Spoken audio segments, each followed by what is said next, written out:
Hello mga kabakyard, welcome back again sa aking YouTube channel. So for today's video mga kabakyard, lagay ako ng isang pair ng kukatil sa cage na sinit up ko mga kabakyard. So ayan siya mga kabakyard, tingnan nyo. So ayan mga kabakyard, yan po yung paglagyan ko sa pair ko na kukatil. So mayroon na pong nest box. So i-check muna natin ang nest box mga kabakyard para makita nyo ang loob.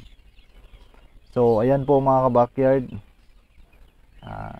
bubuksan muna natin para makita nyo ang laman mga kabakyard. So naglagay na po ako ng ng mga gusot yan mga kabakyard. Dahil ang kukatil mga kabakyard is hindi naman sila naghahakot ng nesting material para sa nest box nila mga kabakyard. Unlike sa alps mga kabakyard na naghahakot talaga sila at sila yung gumagawa. So ang kukatil mga kabakyard is hindi po sila gumagawa ng nesting material mga kabakyard. Kaya much better po na tayo po ang maglagay sa loob ng nest box. And then pag once may sisiw na sila mga kabakyard, may iwasan natin ang splay legs. So naglagay na din ako mga kabakyard ng cattle bone. So ang gamit po ng cattle bone mga kabakyard is good po ito for calcium sa ating mga alagang ibon.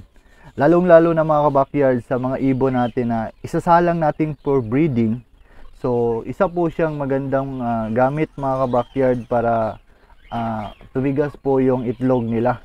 Kasi pag walang calcium po yung ibon natin mga kabakyard at once isinalang natin for breeding, ang tendency po niyan mga kabakyard is malambot po yung itlog. So, madali po siyang mabasag mga kabakyard. So, nag-start na po ako mga kabakyard. Ang una kong hinuli is yung Lutino hen ko mga kabakyard. Ayan, hinawakan ko na. So ang nagustuhan ko po sa aking mga alagang kukatil dito sa bahay mga kabakyard is hindi po sila hyper.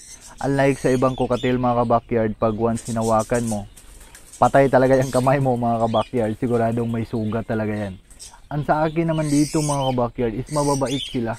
Bakit nga ba sila mababait sa akin mga kabakyard? So ganitong ginawa ko mga kabakyard. Kwentuhan muna tayo ng konti.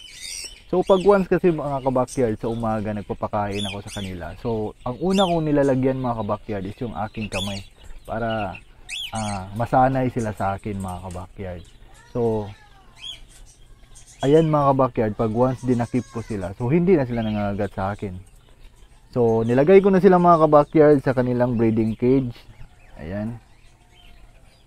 Nasa loob na po sila mga kabakyard. So gustong gusto po ng pair na kukatil mga kabakyard ng kanilang bagong bahay. So ayan mga kabakyard, nakadapo na po sila sa nilagay natin na padapuan sa kanila. So dito na magtatapos ang video ko mga kabakyard. Maraming salamat po sa panonood. Don't forget to like, share, and subscribe para lagi kayong updated mga kabakyard sa mga kaganapan dito sa aking munting ibunan sa bahay.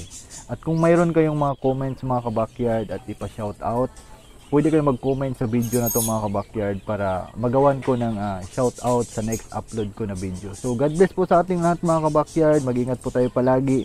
Enjoy lang po tayo sa hobby natin mga kabakyard kung saan tayo masaya.